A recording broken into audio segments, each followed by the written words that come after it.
get that recording. Okay, so you watched the episode. Yeah. You have feelings. Yeah. I don't know. Are we going to talk about it on the podcast, or is this just personal? No, this is, okay, what do you want? Whatever you want. It's your show. Hey, everybody, this is Jason. I am hanging out here with my friend, Annette Villa. She is a fellow Game of Thrones fan. I know we're not supposed to be doing this. This is a totally spontaneous thing. Episode 3 of Game of Thrones just happened. This is completely spoiler-filled. So, just, if you don't want to know anything, this has nothing to do with board games. This is just all Game of Thrones all the time. Two nerds talking about it. So, that's what this episode is all about. Oh, I should introduce my guest right now. Annette, hi. Hi, how you doing? So before we get into it, I want, we have thoughts. I think we both have thoughts about this latest episode of Game of Thrones, which is the big, what was it called? The Long Night, I think. It is. It's called The Long Night, and we've been waiting for this for over a year and a half now. So that's what I want to talk about first. So I have been waiting for this since 2000, I think. So I'm a book reader. Yeah. Okay. Oh yeah. I'm not. So I'm only a show watcher. Yes. I needed to bounce this off because I have thoughts and I cannot separate my book nerddom from what is happening on the screen. So I'm glad you're here. So you are a show watcher. Are you a show watcher from the very beginning? So yes and no. So yes, in the sense that I've seen all the episodes, and no, in the sense that I didn't start at the very beginning when it first started or first aired. So I picked it up maybe like after the first season, and then I rewatched the first season and got into the second and so on, and I haven't stopped watching it since. Mm-hmm. Okay, so overall impressions. Let's start there. Overall impressions. Did you come out of that like feeling really pumped? Little questions here and there. What was your overall emotion? Is this just for the episode or overall? Let's just go for the episode for now. Okay. Maybe we'll come back to it after episode 6 and just kind of give the overall sweep. Okay, so my first take on it is that, I was in shock for most of the time. It was unlike any other episode, mainly. I mean, Battle of the Bastards, it was similar in that sense, but it was even more intense. Right. So definitely my first take was just in shock. I had to sit down for a moment. There was a lot going on with my emotions. As that's the case for any like Game of Thrones episode. I just throw myself all in. And I just get overwhelmed with every emotion, angry and upset and yelling at the screen and then crying at the end. Mm-hmm. So what was like, okay, so my reaction as a book reader, I can't even say that because so it's hard to separate because, you know, the books basically end when Jon dies and we don't get that part afterwards. So like we're like way past where the books are intended. But I think I'm trying to bring because, you know, we've been theorizing. Book readers been theorizing for like, you know, what's the White Walkers? What's going on up there? And now they're gone. Like they're done. You know, like Arya stabbed him, which by the way was I did thrill on my couch. My wife is watching the show with me. She hates zombies, so she did not actually watch the show. But I was like live texting her all the updates. So I was like, okay, as soon as Arya did it, I just typed Arya killed the Night King, and I'm like, oh my god, I just typed that. So here's I thought it was okay. I wasn't like blown away, right? Right. So here's I guess this is what I wanted to ask you about. So the White Walkers have been built up. They were the first thing you saw. The very first scene, of episode 1 of season 1, just that's the first thing you see is these White Walkers. Yeah. And maybe they'll come back to the concept we haven't seen the next 3 episodes, but they're gone now. And I don't know, like I feel like I don't understand what was the point. Like they're zombies, you know? Like what was the point? Like are they like I thought this wasn't The Walking Dead. I thought this like in The Walking Dead they're just kind of like there. And you know, like okay, they had a zombie apocalypse, now we need a bunch of action scenes. Like I feel like now that we're looking back on it, it was a bunch of action scenes. Like okay, we want to see an undead dragon. Great. You know, we want to see cool undead stuff. Like they don't like what was the point? What did the Night King want besides like death, which is what every supervillain wants? So I guess I kind of asked that question of myself. It's like, and like, you know, with fiction, you need a good bad guy in order for everything to be better. Like, you know, Lord of the Rings is Sauron. The Lord of the Rings is not any of the Fellowship. Like, that's the bad guy. You know, who's the most famous person in Star Wars? Darth Vader. I understand exactly where he's coming from, what he's doing. What is the Night King? I don't know. That's kind of what I left. I don't know if you have any thoughts on that. Yeah, so I thought exactly the same thing. In fact, my whole idea was, now that they killed the Night King, like, what's Bran's purpose? Right. You know, like, the whole buildup of since the beginning was for Bran to be who he is, like the Three-Eyed Raven, and so what did he do? Like, what did Bran do? he rolled his eyes in the back of his head and he made birds fly. Like, I totally thought that he was going to, I don't know, take out some White Walkers himself. Is that too much to ask? We just sat there. Yeah, I mean, we've seen him warg into, like, I guess a different dimension. He found, like, he put himself, his personal body, into, like, this different world. Yes, right? You're right. Yeah, I totally thought he was going to warg into Theon. I thought he was going to do something, at least with his own body. Yeah. But we didn't see any of that. I mean, it might have taken away from the battle or something. I mean, there must have been a reason why we didn't see that. And now that we have, like, 3 more episodes, it's like, why is he even around now? You know, it's like, is he just going to, like, crawl into a tree and just live there for the remainder of his life? Like, what's going on with him now? There's no purpose. So, yeah, I feel you in the sense that there's, like, nothing really going on anymore now that they're gone. Like, okay, now Cersei's, like, the big villain now, but was she really ever that big villain? I mean, the White Walkers have been around since the beginning of human time, pretty much. Right.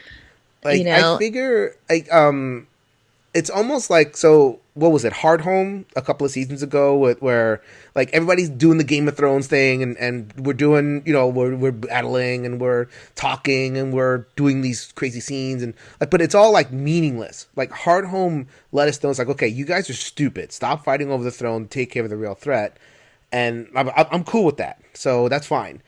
And now we've kind of flipped that, where now with the apocalyptic thing is, like, gone. And again, I don't know. Maybe there's like a little White Walker baby that's left. I don't know. I guess crawling around somewhere. Just crawling around like. It's like, someone must be the next Night King. We cannot just die. I don't know. Maybe I'm hoping for like, but kind of what you were saying before. It kind of flips it on its head, where it's like before it was like squabbles and here's the death. Now Cersei's the bad guy, which I saw Cersei naked walking in mud.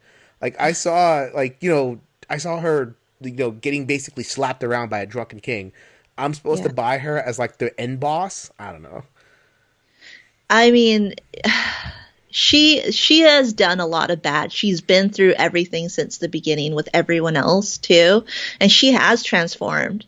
You know, everyone is, like Sansa, for example, has transformed into this innocent kind of, I don't know, gullible little girl who just thought that everything was just so pleasant and easy. Joffrey. I know. And then, but you know, like the first thing that that Cersei said to her was, does she bleed? Or something like that. Right. Have you know, bled?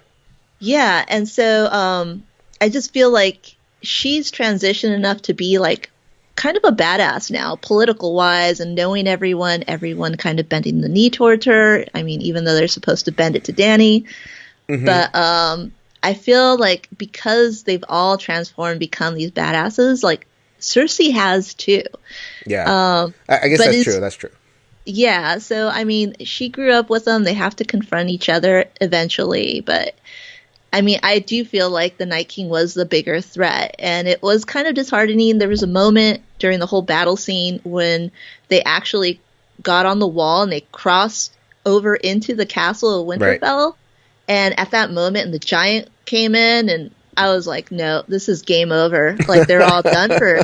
And I thought, like, what happens if they just all turn into White Walkers? I honestly thought that the Night King was going to win, and that the remnant, like the Stark kids and a couple of other people would escape, and then it would be kind of them figuring out how to like get control, like Arya would do this thing when she kind of walk her way and take over Cersei and use the Golden Company against the Night King.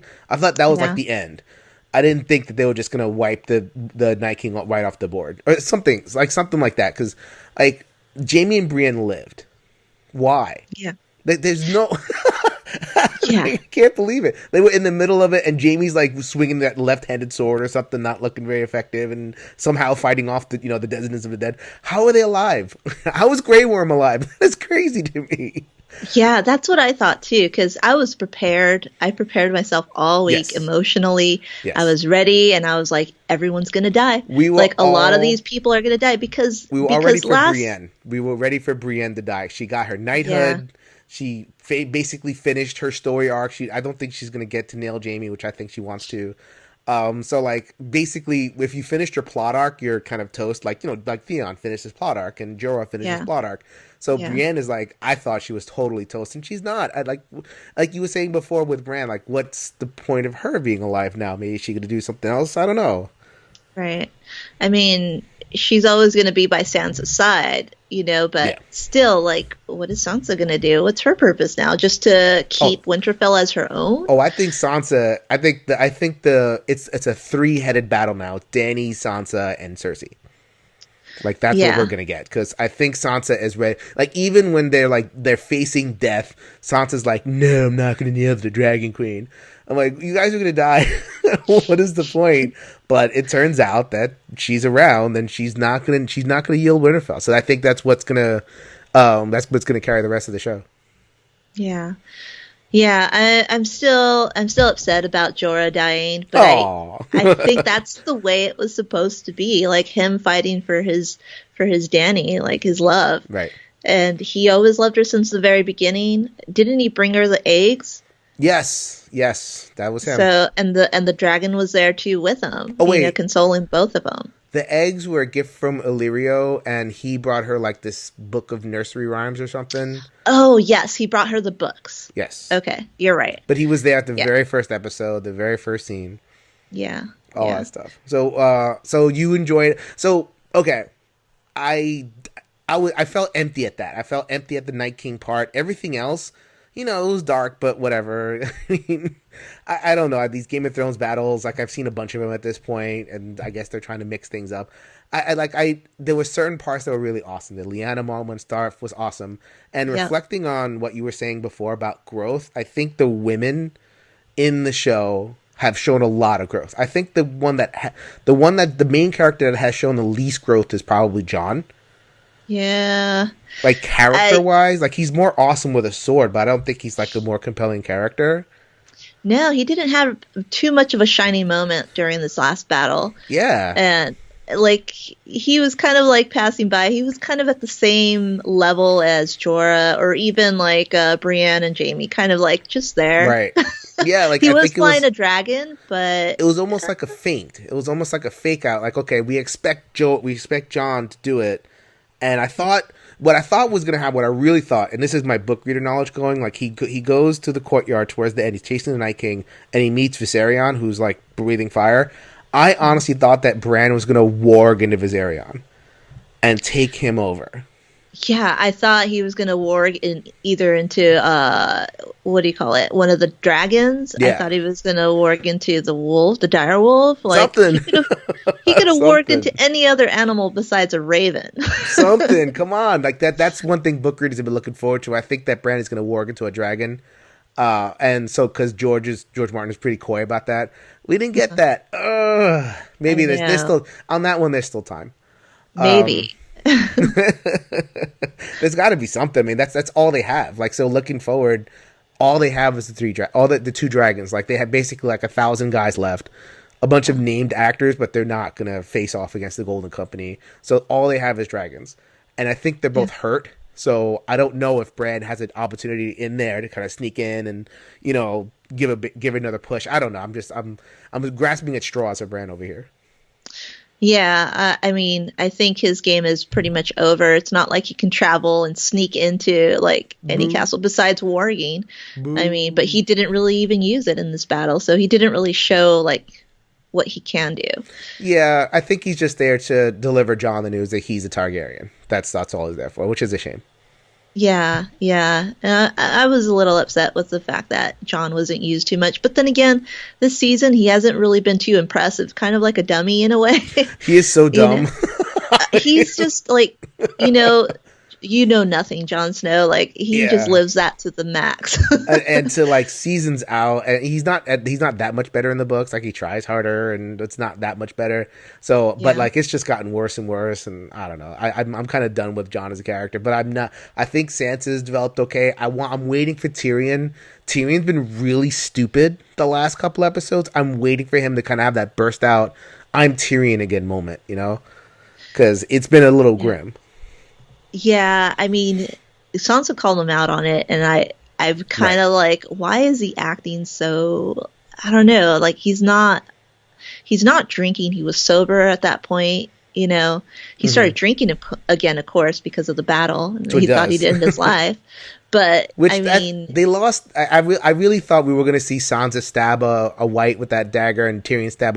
Like they didn't. I didn't really tell what they were doing down there. Like that would have been cool to see them like stab some dead people. But I guess we didn't get that. no, it's because Sam was the one that was supposed to be down there. I guess so. Yeah, and he was just up there, I don't know, being dogpiled by all these zombies. Yeah. Okay. Let's do it. Okay, so where are we going from here? Last 3 episodes. I mean, I'm already like my predictions as a book reader have already been shattered. I really thought the Night King was going to be the main thing. I thought we were going to see Bran warging. I knew we were going to see Jon on a dragon. I didn't think it was going to be just like him looking kind of goofy and not really being effective, but whatever. Which, by the way, like Dany and Jon, like tactically were like a mess. Yeah. Like they could have, like little things like, so they light the trench and the army of the dead is sitting there. At that point, roast them.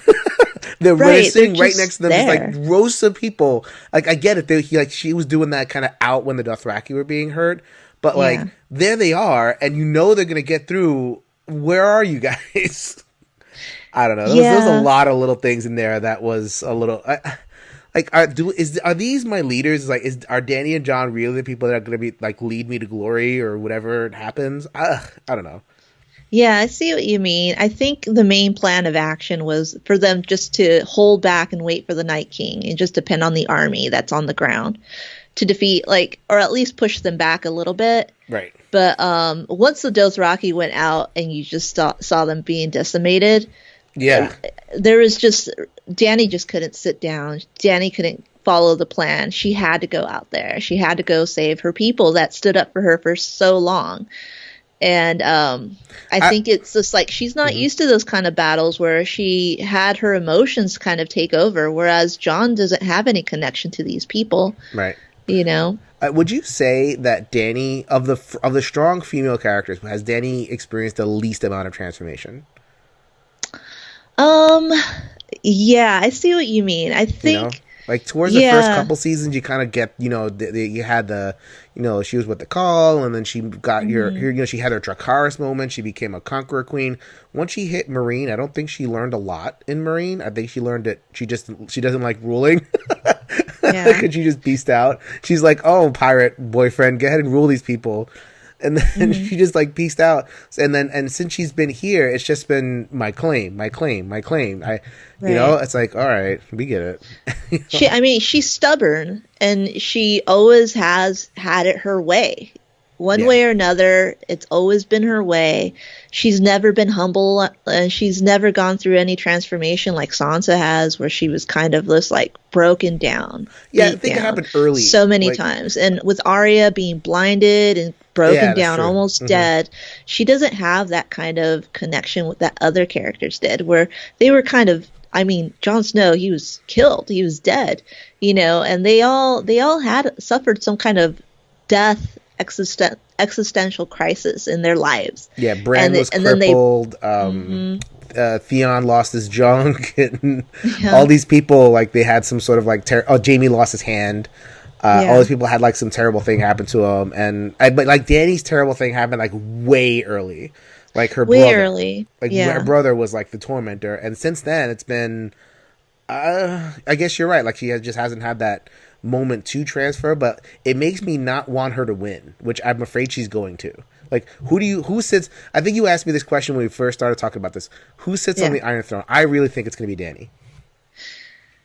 I mean, it's looking like that, especially from the preview for the next episode, where it's kind of her like rallying up everyone that's left, and everyone's just kind of grunting and yelling and kind of like, yeah, we're gonna do this, right? And I mean, that's what she does best. She does rally up her troops and kind of say, "We've done good, good job. We got to continue." And she does that so well. But the thing is, like, I just don't see her as a leader. Like, she's a rallier. She's lost all of her loyal troops. Like, she lost her Dothraki. There's like barely an unsullied left, and that was what she brought to the table. Besides the dragons, but so now they're basically almost all gone, and the rest of the people, maybe she's earned their loyalty, which is the story the show is going to tell. But it's like we saw. Yeah, I mean, she was out there with them. Loyalty. Yeah, she was out there. She wasn't hiding in the crypts or anything. Sansa was, but I mean, Sansa's the one that I'm kind of going for. She's kind of shown her loyalty. A lot of people are still loyal to her. She knows a lot of the politics. She knows how to rule. She's learned from the best, which were the worst. Right. So I kind of what I really want is just like all three of them, Cersei, Dany, Jon Snow, just to kind of lose it all, and for Sansa just to come up and rule. I think she's a person of the North. If she rules at all, it's going to be over the North in a divided Seven Kingdoms, and that would mean Dany loses, and that would probably mean Dany dies, which I can't see that. Maybe So they did say about the ending that nobody's going to expect it. Like the actresses and actors on the show, all the interviews are saying, I didn't see that coming. So we're gonna get something crazy, and I trust it because like this is George's ending. I know. Oh, is it? Yes, this is George's. Like he said that he's like all sad. It's very and like interviews and stuff. He says, "Yeah, it's my ending." But I'm going to spend a lot of time in Westeros, and I'm like, dude, you're worth $10 million. If you'd rather spend your time on a beach in Abu Dhabi than writing a book, then all power to you, man. I'm good. Yeah, I guess they didn't give him the ending of his own books. Yeah, but all this writing right now, that it's not him. But I think they're going towards his final point. Like what's going to happen at like the person who ends up either on the Iron Throne or like how the political state of Westeros is going to be. That's the way George intends it. So that's what's going to happen. So we're going to get his twist, and I'm wondering what that is. I can't even guess. I mean, he's brought a lot of twists and lots of stuff. Like in the first he wrote the first six seasons were all from his books. 5. Up to season 5, yeah. Okay. Yeah, and during those times, like, those were monumentals. You go back and you can quote those pieces still, which they did in this last episode. Yeah, like that second episode with all the callbacks and all the reunions, and actually the first one episode had the reunions, and then the second one had like the quiet, and all that stuff. Like that was all callback to George's stuff. Yeah. And as a book reader, oh man, come on, George, fix this. I mean, I'm happy to have the show. I'm basically with the show. I'm at a point of like, this is fanfic. Yeah, and I was they had to finish the show. You could tell David and Dan are kind of done. Like they want, like, this is the last 10 years of their lives. They want to do something else. So it's like, okay, this is what you're gonna get.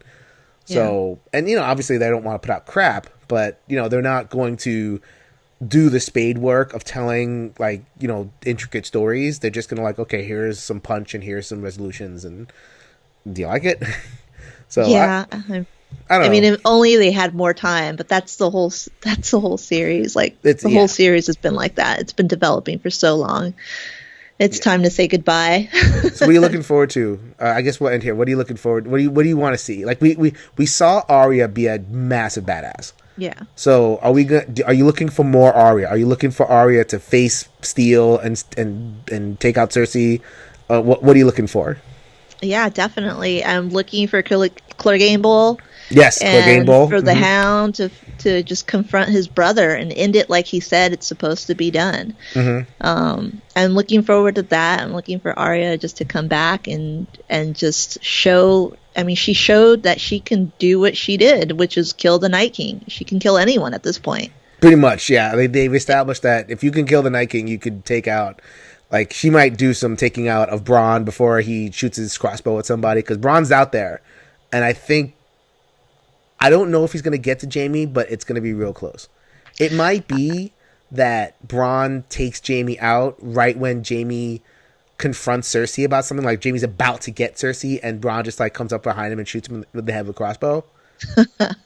And, like, yeah. oh, yeah, you know? I mean, a lot of the stuff, like, I have these wishes and wants, but, like, so far how it's panned out, it just hasn't, like, I haven't matched my predictions with any of it. Oh, yeah? What is the biggest one? What is the biggest prediction you've lost? I guess, like, my biggest prediction that I've lost was kind of like, I don't know. I had a feeling that Tyrion was, like, being, like, a traitor in a way, a spy in a way. And I feel like because of this last time he was there, like, you can't really be a betrayer or a traitor if you're, like, putting yourself to die with everyone else. Yeah. Too. So I don't think he's a traitor anymore. The big book theory that did not come true, this is probably the biggest book theory that did not come true, was that Tyrion was a Targaryen and that Tyrion would be a dragon rider. Yeah. And no. Yeah. Quite the opposite. He killed his dragon. Quite the opposite. So we're not getting that. Like, he petted the dragon, and I think they gave little hints that, like, oh, maybe there's a little bit of Targaryen in there, which there's a whole theory behind that. But yeah, we're not getting that. I want Tyrion to have a badass moment. Like, I want my Tyrion back. He's my favorite character. He was awesome. The Battle of Blackwater is still my favorite episode on the show, and that was the Tyrion badass episode. And he's so witty, and, like, when he's good, he's really good. I want my Tyrion back. That's all I want for the last 3 episodes. I want my Tyrion back. Yeah, there's been kind of glimpses of him coming back, and him meeting up with Sansa. I think that brought a little bit of him back. Yeah, it's like, okay, this girl passed me. I need to get my S together and, be Tyrion again. So yeah, that's what I'm looking forward to more than anything. I'll be happy. Bran can sit in his chair. Oh, excuse me. Bran can sit in his chair, and Jon can swing a sword. Just give me my Tyrion back. Yeah. I think the next move for the next couple episodes is that they don't have the army. They don't have the capability and the weapons to confront the Golden Army. So I think they have to fight it in some other manner. I mean, they have the dragons, but then again, like, you can't go inside the throne room. They're also hurt, the dragon, which, by the way, why are you landing with a dragon, Dany? Just stay in the air. Yeah, she wanted to pick up her Jon. And I think Jon's dragon got pretty messed up by the undead dragon, so they might not be too in very good shape. Yeah, I mean, I only saw one dragon at the end. The only reason I know that both of them are alive was because of the preview showed both. Right. But I was a little bit confused as far as, like, who was alive, who was dead at the very end. Mm-hmm. But the next preview episode kind of shows, like, who did survive. All right, Annette, thank you so much for indulging my geekiness. That is so cool. Definitely. This is gonna get posted. We're taping this on Monday night. I'm just gonna throw this up on Tuesday. Hope you guys enjoy it. If you guys want to hear more, just hit us up. I'm at ENGN_podcast. Where can the people talk to you, Annette? Well, I'm known as Nettersplays. I am on social media like Twitter and Instagram. You can also follow me on my YouTube channel too, where I put out mostly weekly videos, overviews of different types of games, board games and such. All right, but this has been all Game of Thrones. We'll try to do something, try to round up some Game of Thrones geeks and have an end of season whatever. But we'll see what's happening. But thank you, Annette. Actually, we're going to be taping a regular show right now, so we'll be back before you know it. Yep. Thanks for having me.